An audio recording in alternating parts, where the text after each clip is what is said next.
Comissão Nacional de Eleições Públicas, resultado provisório, eleição Presidente da República, segunda volta, Loron Sanulorei Sincia, Tinan Rihun Rua, Ronulorei Sin Rua.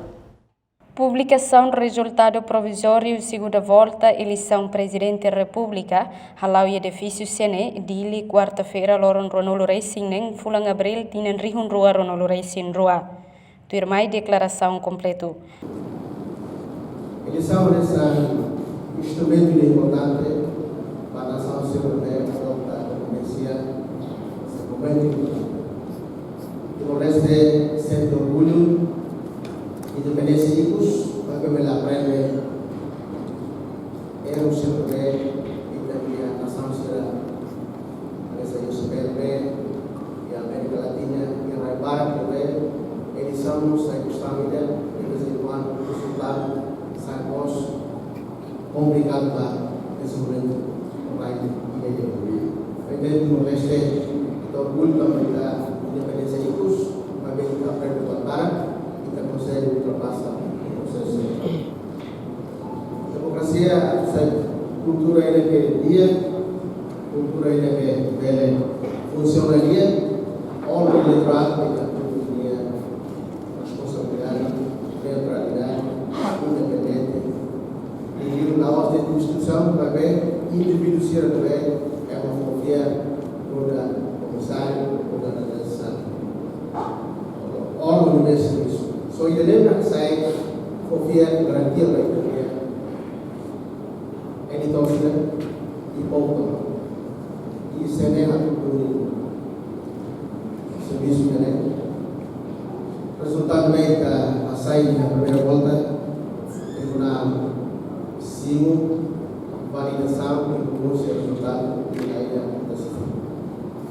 O processo para a segunda volta está guardado na mão. E na plena está fossai. Estava tudo e teria o processo eleitoral. Depois de contagem inicial, apuramento do município.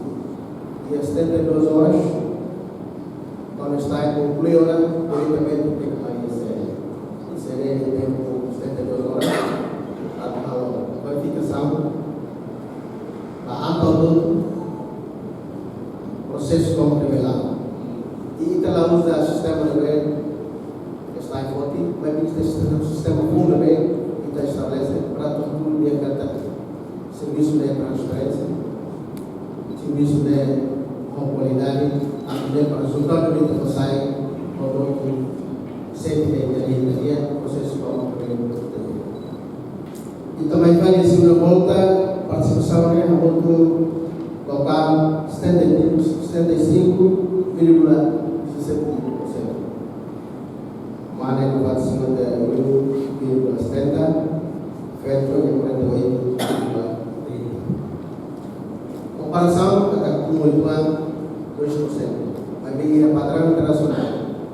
Eles são aos 70% do valente de Limona, está na ilha. Para mais Timor, diria votação aos obrigatórios. Licenciamento do obrigatório, uma vez que consegue serviço uma casa, órgão de trabalho, circulação cívica, pesquisa no meio da água, área de bem qualidade, tratamento de pedia qualitativa, e consegue mudar a obrigatório e votação participação. A reportagem Sabina Sansa, Televisão Timor-Poste.